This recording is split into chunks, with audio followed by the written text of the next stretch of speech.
¿Qué tal? Saludos. En esta sesión vamos a tomar algunos conceptos básicos en cuanto a la fisiología digestiva propia del aparato gastrointestinal. Tal vez la fisiología digestiva es uno de los temas más cortos que pudiéramos tomar en un curso propiamente de fisiología, y no porque sea menos importante, sino que, vamos, si lo comparamos por ejemplo con el sistema nervioso, básicamente las funciones son un poco de menor complejidad, pero obviamente ese un poco menor complejidad es solamente un decir, ¿no? Realmente, si nos ponemos más en énfasis en analizar todas las funciones digestivas, nos hace incluso tener que obligarnos a leer cuestiones de bioquímica, porque prácticamente una de las principales funciones del aparato digestivo va a ser precisamente la absorción de los nutrientes necesarios para el mantenimiento de la vida. Y para con ello, obviamente, necesitamos entender muchos elementos básicos de la bioquímica particular. ¿Okay? Entonces, realmente decir que es un tema sencillo, pues es algo muy relativo. Y la cuestión es que obviamente, pues sí, si lo vemos desde el punto de vista de la anatomía, pues es un tema un poco más extenso, más complejo. ¿Okay? La fisiología digestiva, como mencionamos, prácticamente está diseñada para poder aprovechar todos los nutrientes de los alimentos que nosotros consumimos en el día con día. Pero obviamente no es nada más encargado de esa función en particular. Hay que tomar en consideración que para que estos procesos se puedan llevar a cabo, tenemos que tomar en cuenta muchos de los elementos que son necesarios para ello, desde precisamente la producción y secreción de enzimas digestivas que se van a encargar de degradar los alimentos hasta hacia sus moléculas más pequeñas, de precisamente la absorción de todos estos nutrientes, porque hay que tomar en consideración que el aparato digestivo en su interior es una cavidad que está aislada del interior del cuerpo humano. Por más que suene raro, es correcto. O sea, la cavidad interna de todo el tubo digestivo, tomando en cuenta el trayecto que va desde la boca hasta culminar a nivel del ano, es una estructura completamente aislada del interior del cuerpo, y justamente por eso se considera como una cavidad externa. Es por eso que las secreciones, por ejemplo del páncreas, vamos a tener que son secreciones exócrinas, secreciones que se liberan hacia afuera del organismo. Se denominan así porque todo lo que va a parar al interior del tubo digestivo debe de considerarse que sale fuera del organismo, sale fuera del cuerpo, y por varias circunstancias. El tubo digestivo va a estar precisamente colonizado por varios grupos de bacterias que viven con nosotros de forma simbiótica. O sea, no nos afectan a nosotros y nosotros no las afectamos a ellos, y por el contrario, ellas viven gracias a nosotros y nosotros también podemos vivir gracias a ellas. ¿Okay? Entonces, de entrada, por el hecho de tener bacterias en el tubo digestivo, pues ya es una cavidad que está contaminada. Por más de que esas bacterias sean benévolas para nuestro crecimiento y nuestro desarrollo, si yo pongo una pequeña parte de esas bacterias en cualquier otra parte del cuerpo humano, digamos en el corazón, esas bacterias se van a reproducir, van a producir una infección que incluso puede ser mortal, ¿vale? Entonces, justamente esto lo vuelve un poco más complejo, y todo el aparato digestivo es un tema que se puede abordar con mucho más detenimiento en algunas ramas propias de la medicina. Pero vuelvo a insistir, su fisiología no por ende es menos importante. O sea, entonces mencionábamos que dentro de las funciones principales es absorción de nutrientes, pero también la degradación de los alimentos, la producción y excreción de enzimas y hormonas digestivas, ¿okay?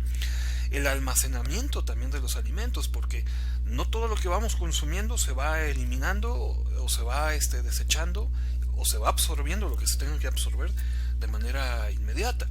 Todo se va haciendo todo se va haciendo de acuerdo a los tiempos de necesidad. Entonces partes del tubo digestivo tienen esta función de almacenamiento, ¿okay? Por lo tanto, esto obviamente aumenta un poco la complejidad de la función de todo el tubo digestivo, ¿okay? Y básicamente, ¿cuáles son los nutrientes que nosotros debemos aprovechar? Pues todo. Ya sabemos, obviamente, y es muy conocido que algunos alimentos, por ejemplo, que son más ricos en vitamina C, más ricos en vitamina B, son ricos en proteínas, son ricos en ácidos grasos, son ricos en carbohidratos.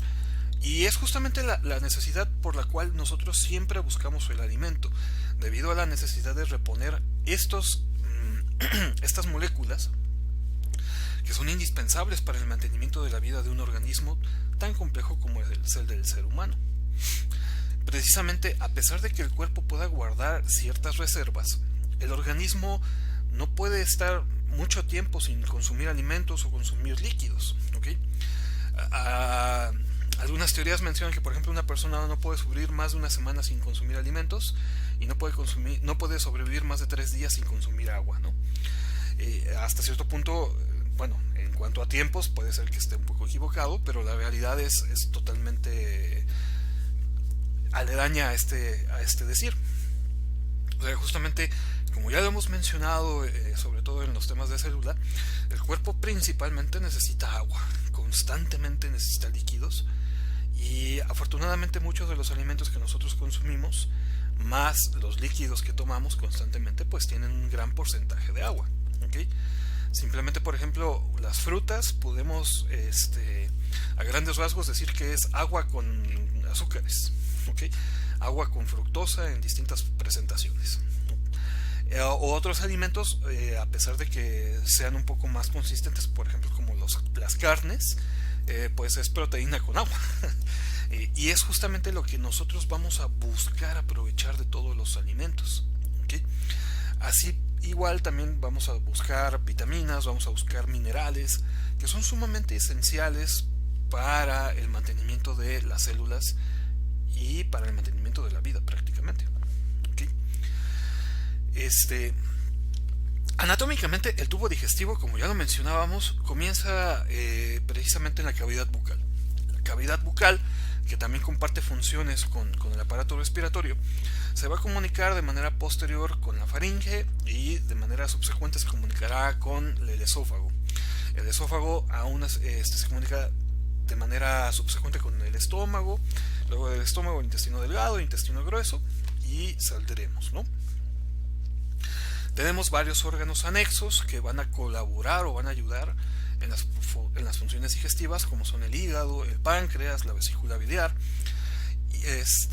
a más también el aparato circulatorio, ¿no? Prácticamente en esta sesión me voy a enfocar en los conceptos esenciales que hablan precisamente de cómo se produce el movimiento de los alimentos, que es lo que entenderemos como el peristaltismo. Y más allá de hablar de peristaltismo, vamos a entender también sobre cómo se constituye fisiológicamente anatomofisiológicamente la estructura del tubo digestivo, porque esto nos hará entender cómo se pueden llevar a cabo estos procesos de absorción, ¿okay?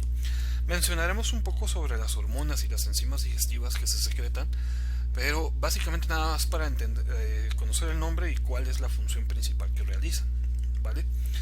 Y enfocaremos también un poquito sobre todo en el músculo liso, que es uno de los principales componentes del tubo digestivo, ¿vale? Entonces, las funciones como tal del proceso de digestión se inician en la boca y empiezan precisamente con el proceso de la masticación, no del todo. La realidad es que precisamente el proceso digestivo puede iniciar incluso desde antes de estar en contacto con los alimentos. Y aquí podemos hablar un poquito de cómo se regula con el sistema nervioso de una manera impresionante. O sea, justamente cuando nosotros necesitamos nutrientes y el organismo sabe que no tenemos muchas reservas, o por el contrario, sabe que no podemos utilizar todas las reservas que tenemos, se despierta un mecanismo interno en el sistema nervioso central que nos obliga a buscar alimento. Y en muchas ocasiones inclusive la memoria puede estar involucrada en estos aspectos, porque uno puede empezar a pensar en los alimentos que más le agradan, e inclusive sin pensarlo y sin siquiera estar en contacto con estos alimentos, ya lo estás saboreando o ya lo estás oliendo. Y esto invariablemente tiene que ver con los procesos de la memoria propia del sistema nervioso central. Al momento de que inclusive ya estamos saboreando esos alimentos que no hemos visto aún, uno empieza a salivar, ¿okay? Y cuando ya llega el plato, por ejemplo, a la mesa, la salivación se hace más presente. Y de entrada, esta es una de las fases de la digestión, la observación directa o la participación directa del sistema nervioso, que me va a permitir entonces empezar a liberar todo este grupo de enzimas digestivas que va a permitir que se puedan llevar a cabo las funciones de las cuales ya hemos hablado. ¿Okay? Entonces, justamente entre las fases de la digestión vamos a empezar precisamente con esta fase nerviosa que se encarga precisamente de la regulación del aparato digestivo. Aparte de la salivación, por ejemplo, también todo el tubo digestivo se va preparando de acuerdo a los alimentos que yo voy a consumir. Si el cuerpo sabe que el alimento que se va a consumir es rico en grasas, empieza a estimular justamente la liberación de bilis a nivel de la vesícula biliar, o si la vesícula biliar estuviese vacía, estimula la producción de bilis a nivel del hígado. ¿Okay? Si es un alimento muy, muy dulce, pues empezarán a liberar distintas enzimas especializadas en esta parte. ¿Okay? Entonces, justamente, el sistema nervioso central cumple un rol muy importante con toda la activación sensitiva del exterior para empezar a estimular la actividad del aparato digestivo. Una vez que ya estamos en contacto con el alimento, el hecho de empezar a masticarlo ya es solamente otra fase más del proceso digestivo. La masticación producida precisamente en la boca gracias a las piezas dentales me va a permitir entonces producir el corte, el desgarro y la trituración de los alimentos para que empiece a ser mucho más sencillo el proceso de digestión. ¿Okay? Si por el contrario nosotros como otras especies no masticáramos, solamente nos dedicáramos a tragar, sería mucho más difícil el proceso digestivo. ¿Okay? Por ejemplo, los patos no tienen piezas dentales y por ejemplo su dieta tiende a ser un poco más blanda, lo que les va a complicar precisamente el proceso de digestión. ¿Okay? Los bovinos, las vacas por ejemplo, a pesar de que tengan piezas dentales, su aparato digestivo está diseñado para regresar el alimento a la boca y volver a remasticarlo para poder aprovechar al máximo los nutrientes. Gracias a Dios el ser humano no tiene que hacer esta fase, si no, imagínense estar vomitando el desayuno durante 3 veces al día, sería algo raro. Bueno, ya uno ya se acostumbraría a eso. ¿Okay? Justamente la masticación, dependiendo de las piezas dentales que estaremos estudiando posteriormente, van a permitir generar cada una de estas funciones y empezar a degradar los alimentos de una manera particular. Ahora, los alimentos ya degradados en base a la masticación van a empezar a entrar en contacto con la saliva. La saliva, si bien uno pensaría que solamente sirve para lubricar, la realidad es que ya también tiene una lisoenzima que se encarga de empezar a degradar los alimentos desde que están incluso en la boca. Y entonces el proceso digestivo empieza desde el momento en que nosotros estamos masticando algo. ¿Okay? Luego la siguiente fase, cuando ya el alimento se ha degradado de una manera suficiente, se va a pasar directamente hacia la siguiente estructura, que es el esófago. Y esto va a permitir entonces que el ahora llamado bolo alimenticio pueda transitar a través de las siguientes estructuras del tubo digestivo, siguiendo esta fase que se conoce como la deglución. ¿Okay? La deglución se puede dividir en una fase voluntaria y una fase involuntaria. O sea, hay una fase de la deglución, que es este mecanismo de tragar el alimento o tragar el líquido, donde yo todavía puedo controlar el alimento, ¿ok? Y justamente esta parte voluntaria se regula únicamente en la cavidad bucal hacia el paso hacia la faringe. Justamente cuando nosotros hacemos el proceso de deglución, lo que estamos haciendo es varios movimientos con la lengua. Justamente la lengua la vamos a elevar hacia la región cefálica y la vamos a movilizar hacia la porción posterior de la cavidad, empujando el bolo alimenticio hacia la faringe. Una vez que pasa hacia la faringe, ahora sí la deglución se vuelve totalmente involuntaria. A veces, por más de que uno desee, ya no puede regresar el alimento a expensas de que estimule, por ejemplo, el vómito, ¿ok? Entonces, ya una vez pasando precisamente hacia la faringe, el bolo alimenticio ya no puede regresar de manera voluntaria. De ahora en adelante, atravesando la faringe y el esófago, toda la fase de la deglución y todo el trayecto que sufrirá el bolo alimenticio, que también se puede conocer con el nombre de quilo, será completamente involuntario. Todo el aparato digestivo está controlado por el sistema nervioso vegetativo, asimismo como el sistema nervioso entérico, que más adelante lo vamos a revisar, y permitirá entonces la movilización de los alimentos. ¿Okay? Justamente en este proceso de deglución y a nivel de la faringe se debe tener mucho cuidado en cuanto a la regulación de las estructuras que se combinan en esta zona. Recordemos que la faringe se comunica de una manera muy importante con la laringe, que sería la estructura subsecuente en el aparato respiratorio, y con el esófago. Justamente hay un sitio muy importante, una estructura que se conoce como la epiglotis. La epiglotis es una suerte de válvula que impide que precisamente los alimentos que se estén deglutiendo atraviesen hacia el aparato ventilatorio. Y esto ayudará para que uno no broncoaspire, precisamente para que los líquidos o los alimentos no pasen directamente a los bronquios y esto pueda generar una complicación. Algo muy seguramente les ha pasado, que cuando están hablando demasiado rápido y están comiendo a la par o están tomando líquido, sienten esa sensación de que el líquido o el alimento se va por otro lado. Bueno, en algunas ocasiones precisamente puede ser que el alimento o el líquido pueda pasar a las vías respiratorias. ¿Okay?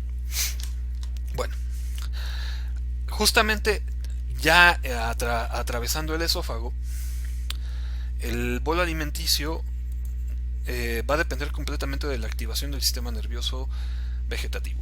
¿Okay? Recordemos entonces, el esófago desciende toda la cavidad torácica, atraviesa el diafragma para introducirse a la cavidad abdominal y entrará en contacto posteriormente con el estómago. ¿Okay? En el estómago vamos a encontrar que precisamente el bolo alimenticio entrará en contacto con una serie de enzimas y de sustancias que se engloban en lo que conocemos como el jugo gástrico, que van a estar encargadas precisamente de la degradación de los alimentos. Hay dos principales secreciones que se producen a nivel del estómago. Obviamente hay muchas más, pero nos vamos a enfocar solamente en estas dos, que son precisamente el ácido clorhídrico y el bicarbonato. Okay. El estómago, precisamente a través de su estructura interna, en la capa más interna de la mucosa, tiene un grupo de células que se incapacitan, se especializan precisamente en la producción del ácido gástrico o el ácido clorhídrico. El ácido clorhídrico, tomando en consideración precisamente el pH o la capacidad de captación de hidrógeno, es una sustancia que vamos a clasificar como altamente ácida. Precisamente tiene un pH valorado entre 3 y 3.3, lo que quiere decir que es una sustancia altamente corrosiva. Y esto precisamente es útil debido a la necesidad que se tiene de seguir degradando los alimentos para poder así obtener los nutrientes necesarios. ¿Okay? Tal vez, y espero que algunos de ustedes ya hayan llegado a esta pregunta, es que ¿cómo es posible que si el ácido clorhídrico es tan ácido, no digiera propiamente el estómago? justamente el estómago tiene otras series de secreciones importantes que le protegen a sí mismo del mismo ácido clorhídrico, dentro de ellas el bicarbonato.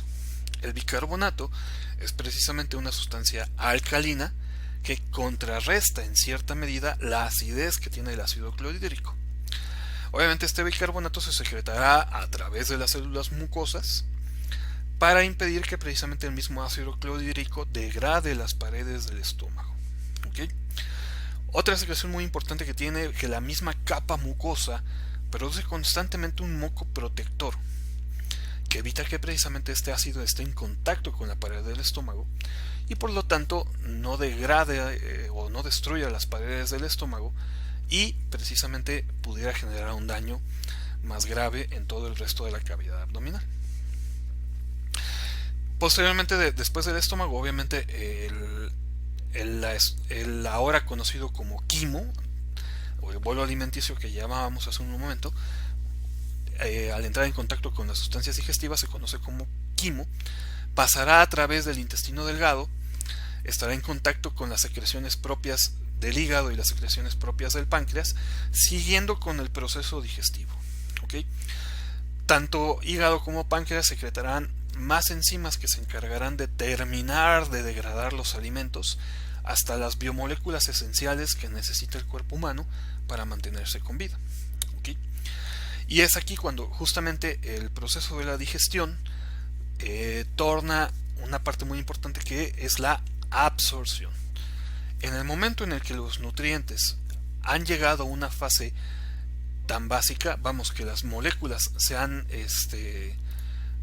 degradado de una manera tan adecuada,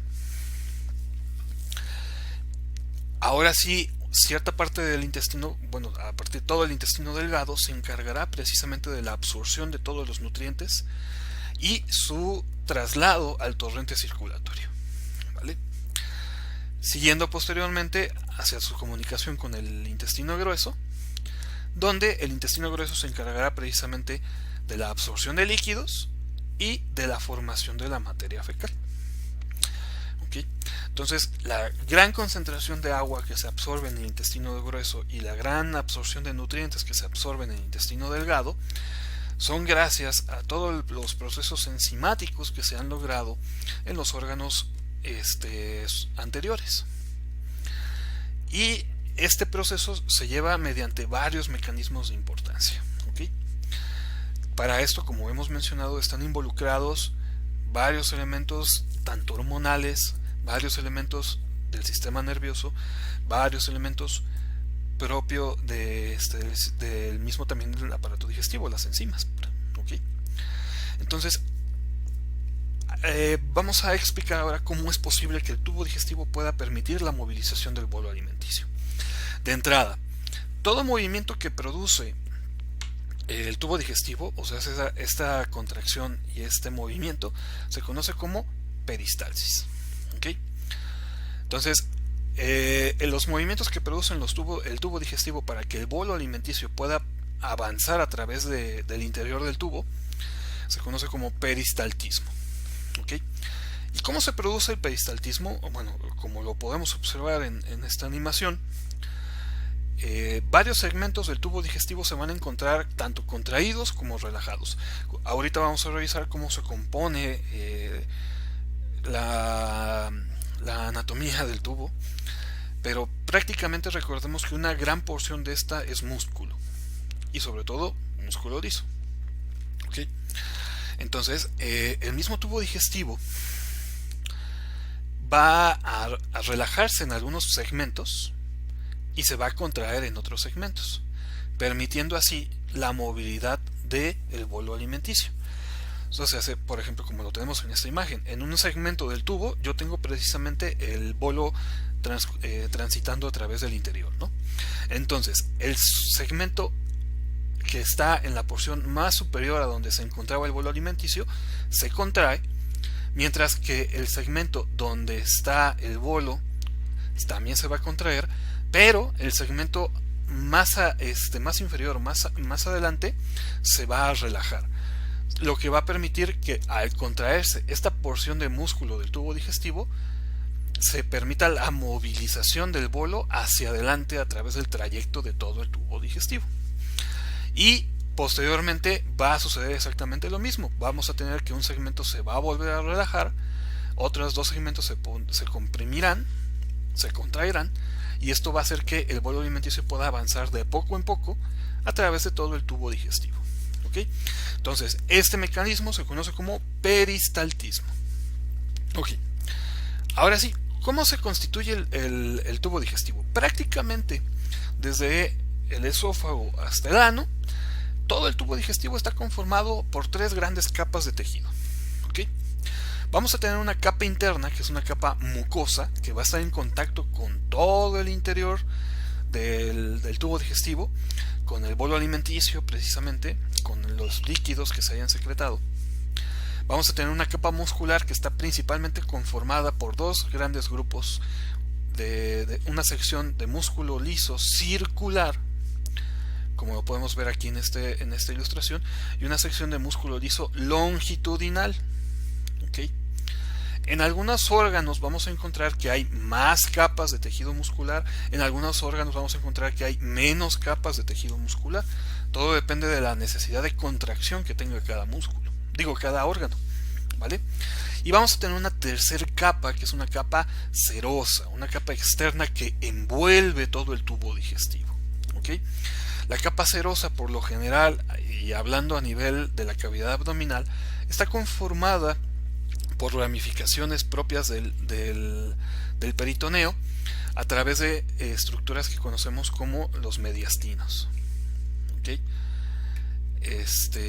Justamente estas proyecciones de peritoneo, que son bolsas de tejido adiposo, por así mencionarlas, y de tejido seroso, recubren, protegen, fijan y aíslan todo el trayecto del tubo digestivo. Prácticamente el único órgano del tubo digestivo que no tiene esta proyección es el esófago, debido a su trayecto interno que tiene a través de la cavidad torácica y en el cuello. Pero de ahí en fuera, todos los demás segmentos y todas las demás porciones del aparato gastrointestinal tienen este recubrimiento seroso. ¿Okay? De hecho, vamos a verlo en un corte transversal, creo que se entenderá un poquito más, ¿no? Tenemos precisamente la capa más interna, que es la capa mucosa. La capa mucosa precisamente es donde se van a generar tanto múltiples secreciones como la mayor parte de la absorción. ¿Okay? Vamos a tener una capa vamos a tener una segunda capa que va debajo de la mucosa, que se conoce precisamente como la muscular de la mucosa. Hay una ligera cantidad de fibras musculares que se encuentran debajo de la capa mucosa, que ayudan precisamente también para la contracción y la movilidad. Y tenemos después una submucosa, justamente es una estructura donde voy a encontrar varios plexos nerviosos que corresponden precisamente al sistema nervioso entérico. Después de la submucosa, ahora sí tengo la capa de músculo circular. Alrededor de la capa de músculo circular tengo otra de las capas de tejido nervioso, y después por arriba tengo la capa de músculo longitudinal, y por arriba del músculo longitudinal voy a tener ahora sí la capa de serosa. ¿Okay? Les digo, a grandes rasgos son tres capas principales: mucosa, muscular, serosa. La única cuestión es que la capa muscular se subdivide por lo general en dos grandes porciones: músculo circular, músculo longitudinal. ¿Okay? Pero dependiendo del órgano que estemos revisando, vamos a encontrar que puede haber más capas de músculo liso, ¿vale? Y como lo mencionábamos, la misma capa serosa proviene de estas proyecciones del peritoneo, que son los mesenterios. Y los mesenterios son estructuras que le van a dar soporte y fijación a todo el trayecto del tubo digestivo. ¿Okay? Justamente a través de los mesenterios van a transcurrir también los nervios, van a transcurrir las arterias, van a transcurrir las venas y los vasos linfáticos. Entonces, nuevamente, si nos regresamos, acá vamos a tener la misma circunstancia. Tenemos la serosa, que es el mesenterio. Fíjense cómo viene precisamente esta lámina donde en su interior se ve representado venas, arterias y nervios.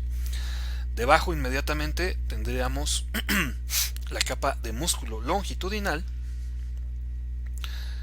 Luego la capa, una segunda, la submucosa, una capa de tejido nervioso, el músculo circular, y por abajo, recordemos, tendríamos del músculo circular la submucosa, la muscular de la mucosa y la mucosa.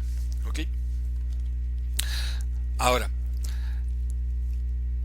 entre las capas de tejido muscular, la circular y la longitudinal, y entre la longitudinal y la serosa, yo voy a tener dos grandes secciones de tejido nervioso que se conocen como el sistema nervioso entérico. ¿Okay? Así como el corazón tiene su propio sistema nervioso, por así mencionarlo, sistema de regulación eléctrico, el tubo digestivo también va a tener su propio sistema nervioso, que es el sistema nervioso entérico. ¿Okay? De hecho, algunos autores en algunos libros incluso ya lo piensan en considerar como otra subdivisión del sistema nervioso. ¿Okay? Debido a la gran complejidad de funciones que tienen todas estas neuronas. Justamente son neuronas las que conforman estos plexos. Tenemos el plexo mientérico y el plexo submucoso. ¿Okay? El plexo mientérico se va a encontrar precisamente entre las capas de tejido de la capa muscular longitudinal y la capa muscular circular. ¿Okay? Y precisamente denominado también Auerbach, el plexo mientérico se encarga de regular la contracción y la movilidad del tejido muscular. Por ende, y ahora entre el tejido muscular circular en la capa más interna del músculo y la submucosa, tenemos el plexo submucoso o el plexo de Meissner. ¿Okay? El plexo submucoso se encargará entonces de regular la absorción y la secreción de las enzimas o de las hormonas que se van a todo el trayecto del tejido, del tubo digestivo. ¿Okay? Ambas secciones del sistema nervioso entérico pueden regularse por sí mismas. O sea, el plexo mientérico y el submucoso tienen comunicaciones nerviosas entre ellos. Hay neuronas que los conectan entre ambos. Y entonces esto invariablemente puede regular a sí mismo todo el trayecto del tubo digestivo. El aparato gastrointestinal se puede autorregular. ¿Okay? De cualquier manera, también el sistema nervioso central, a través del sistema nervioso periférico, le ayudará a controlar sus funciones. Tanto el sistema simpático como el parasimpático se interconectan con otras series de neuronas a estos plexos para modificar la función del aparato gastrointestinal. ¿Okay? Recordemos que el sistema simpático prácticamente inhibe las funciones del aparato gástrico, mientras que el parasimpático aumenta y estimula la absorción y el movimiento gastrointestinal. ¿Okay? Así como también a nivel del epitelio vamos a tener varias terminaciones sensitivas que me permiten encontrar la regulación en cuanto a la sensibilidad. Estas neuronas sensitivas se van a conectar hasta incluso la corteza cerebral. Y bueno, también en otras zonas voy a encontrar otros tipos de neuronas sensitivas, ¿vale? Entonces, todo el trayecto del tubo digestivo va a tener esta amplia gama de neuronas que le ayudan a regularse y a controlar sus funciones. De igual manera como el músculo cardíaco, las dos capas de tejido muscular, el músculo longitudinal y el músculo circular, se activan como un sinsitio. O sea, recordemos que el sinsitio es cuando una célula muscular es activada, esta misma puede activar al resto de las células que le acompañan. ¿Okay? Entonces, cuando una porción del tejido muscular liso del tubo digestivo es activada, puede activar a otras porciones del mismo músculo. ¿Vale? Las ondas peristálticas o el movimiento del tubo se pueden representar precisamente por el movimiento de las ondas eléctricas. Justamente cuando despolarizamos las células musculares, recordemos que el voltaje de la célula se va a modificar de negativo hacia positivo. ¿Okay? Bueno, por lo general es raro que se hiperpolarice, o sea, que pase a un voltaje muy positivo. Recordemos que de entrada, en estado basal, todas las células tienen un voltaje negativo. La única diferencia es que por lo general el músculo liso del tubo digestivo, su voltaje es de menos 50, menos 40 milivoltios. O sea, es muy cercano a la positividad, lo que nos da a entender por qué el tubo digestivo prácticamente siempre está trabajando. Y se han descrito por lo menos dos grandes tipos de ondas eléctricas que modifican el voltaje de las células digestivas. ¿Okay? Las cuales precisamente son las ondas lentas, que por lo general no llegan a generar contracciones musculares propias. Puede decirse que no son potenciales de acción propios, debido a que modifican el voltaje de entre unos menos 10 voltios más. O sea, lo hacen un poquito más positivo, pero no pueden desencadenar una contracción propiamente. Y las ondas rápidas. Las ondas rápidas, por el contrario, o las ondas de espiga, estas son las que producen propiamente ya una contracción del músculo y pueden llegar inclusive a ser positivas por completo. ¿Okay? Lo que sí en cuestión vamos a encontrar que a mayor cantidad de ondas lentas, mientras más se esté estimulando el tubo digestivo, vamos a encontrar que va a ser más fácil que se desarrollen ondas de espiga que pudieran provocar una despolarización. Insisto, la cuestión es que la contracción del tubo digestivo, del músculo, es muy fácil, por así mencionarlo. Siempre va a estar estimulada ya sea por la misma distensión de un segmento anterior, lo que mencionábamos con el movimiento peristáltico, va a estar estimulada por la activación del sistema parasimpático o inhibida por la liberación de un neurotransmisor como la acetilcolina, o sea, la activación del sistema simpático, inactivación, perdón. ¿Okay? Entonces, el tubo digestivo prácticamente está trabajando de manera constante todo el tiempo, ¿vale? Y como ya lo habíamos mencionado en algún momento en la fisiología nerviosa, el sistema parasimpático estimula la activación, mientras que el simpático inhibe la activación, ¿vale? Entonces, estos mecanismos eléctricos son lo que nos explicarían cómo es que se puede producir entonces el peristaltismo a través de todo el tubo digestivo. Y cómo, por ejemplo, cuando hay menor actividad o menor movilidad, se llega a estancar precisamente el contenido, o por el contrario, cuando hay muchísima actividad, ni siquiera se pueden llegar a absorber justamente los nutrientes necesarios en todo el trayecto del tubo digestivo. ¿Okay? Pero obviamente pues eso ya corresponde a procesos patológicos o de enfermedad, ¿vale? Otro elemento importante que hay que señalar, inclusive de todo el trayecto del tubo digestivo, es precisamente las vellosidades que vamos a ver en la mucosa, o sea, cómo se dispone la mucosa en su interior. Justamente, por ejemplo, aquí estamos viendo un acercamiento de la mucosa gástrica y vean precisamente cómo se ve todo corrugado, todo arrugado en su interior, ¿no? O sea, la mucosa se ve hecha un caos, por así decirlo. Si nosotros seguimos avanzando observando la mucosa del tubo digestivo a través de los distintos órganos, vamos a ver que, por ejemplo, a nivel del intestino delgado aumenta un poquito más ese arrugamiento de la mucosa, e inclusive aparecen estas estructuras que se conocen como vellosidades, o sea, como si parecen como un borde de cepillo. ¿Okay? Y justamente en medida en que más vamos avanzando, vean, aquí estamos viendo cortes histológicos, justamente estamos viendo grupos de células de distintas partes del tubo. Aquí vemos el esófago y esta parte de acá corresponde a la mucosa. Vean la diferencia por completo de la mucosa del estómago. O sea, tiene un grosor mucho más grande. Y vean la diferencia por completo de la misma mucosa del intestino delgado y del intestino grueso. O sea, recordemos que la mucosa se va a encargar tanto de la secreción, pero también se encargará de la absorción. Entonces, mientras mayor mucosa tengamos, más funciones vamos a poder encontrar.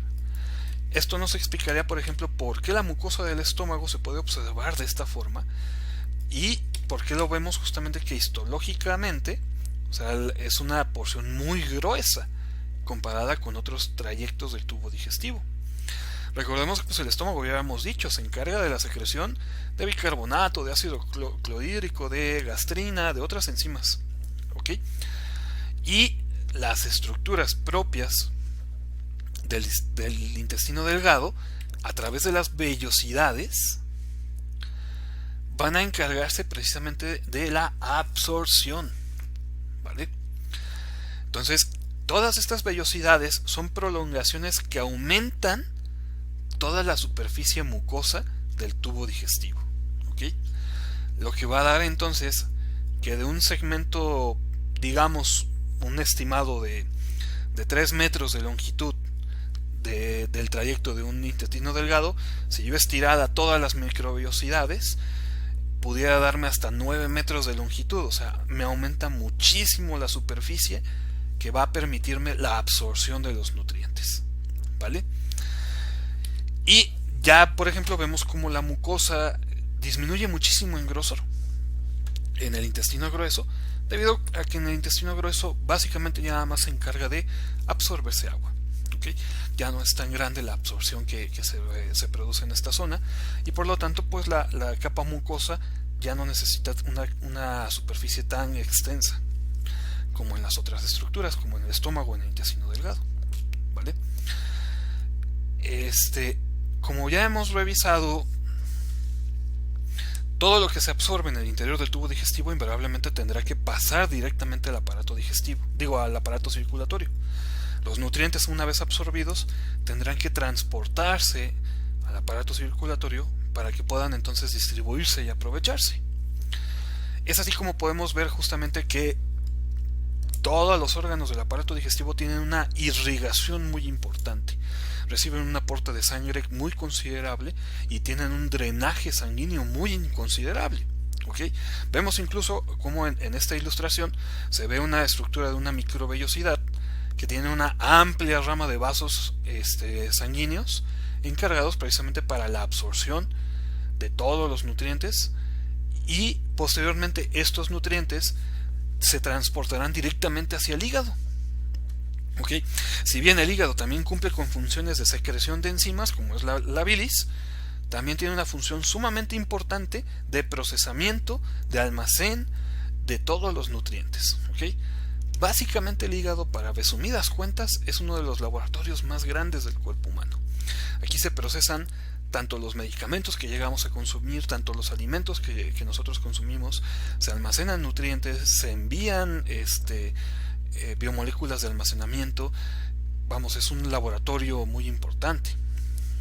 Y después del hígado justamente sale toda la sangre dirigida hacia el corazón para que ahora sí se puedan distribuir los nutrientes que ya han sido absorbidos previamente. ¿Okay? Bueno, entonces tenemos varios tipos de enzimas que se llegan a producir en varias partes de los órganos del aparato digestivo. Tenemos, por ejemplo, la saliva, pues ya habíamos dicho, ¿no? Lisoenzimas o alfa-amilasa. En el estómago tenemos el pepsinógeno, en el páncreas tripsinógeno, lipasa, milasa, que obviamente cada una de estas enzimas está diseñada para destruir ciertos alimentos y obtener los nutrientes necesarios que se llegasen a ocupar. ¿Okay? En el intestino delgado también tenemos alguna secreción de enzimas digestivas, como la lactasa, la sacarasa, la maltasa, que son encargadas de digerir carbohidratos. La lipasa pancreática para digerir ácidos grasos, la amilasa para digerir proteínas, la ribonucleasa para digerir ácidos nucleicos, y poder obtener ahora sí los sustratos necesarios, las biomoléculas que nosotros necesitamos para el mantenimiento del cuerpo humano. ¿Okay? O sea, justamente de los alimentos ricos en azúcares se obtendrán glucosa, de los alimentos ricos en proteínas se obtendrán aminoácidos, de los alimentos ricos en grasas se obtendrán ácidos grasos, de los alimentos ricos en ácidos nucleicos se obtendrán nucleótidos. Y de igual manera, como ya lo habíamos revisado en el sistema endocrino, el aparato digestivo también tiene funciones de secreción hormonal, ¿no? El estómago, pues se puede secretar la gastrina, que precisamente estimula la secreción de ácido gástrico, ácido clorhídrico. La colecitocinina, que estimula la secreción de las enzimas pancreáticas. La secretina, que también estimula la secreción de bicarbonato, de pepsina a nivel del estómago. El péptido inhibidor gástrico es una enzima que ayuda a la liberación de insulina, y la motilina, que estimula la motilidad del estómago. ¿Okay? O sea, aparte de las enzimas digestivas que también se producen en todo el trayecto del tubo digestivo, vamos a encontrar hormonas que son producidas en los órganos digestivos y que van a actuar en otros órganos, ¿no? O sea, como lo mencionábamos en cuanto endocrino, ¿vale? Entonces, más allá de solamente obtener nutrientes, recordemos, el aparato digestivo tiene una función mucho más compleja, mucho más importante. Va muy relacionada precisamente con el mantenimiento y el sostén de la vida. O sea, mientras otros aparatos y sistemas se encargan de la eliminación y la depuración de ciertos desechos, el aparato digestivo también se encargará de la eliminación y la depuración de algunos sustratos y algunos elementos, ¿no? La cuestión es que debemos entender que todo es un conjunto y todos los órganos, todos los aparatos y sistemas trabajan para el beneficio del organismo en particular. La única gran diferencia es que prácticamente el aparato digestivo se encarga de proporcionar la comida, mientras que otros órganos como el sistema nervioso o el sistema endocrino se encargan de administrarla, ¿vale? Nuevamente recordarles, digo, el tema tal vez en fisiología no sea tan extenso, pero aún así, por ejemplo, podemos ir analizando muchas cosas de lo que hemos resumido de una manera muy sumisa en esta pequeña sesión, ¿vale? Habrá muchas cosas más que señalar, muchas cosas más que revisar, pero bueno, para cuestiones de esta sesión vamos a dejarlo hasta aquí. Y pues sin más que agregar, vamos a dejar los temas hasta esta parte. Estaré al pendiente de las dudas o las preguntas que tengan, y sin más, muchas gracias.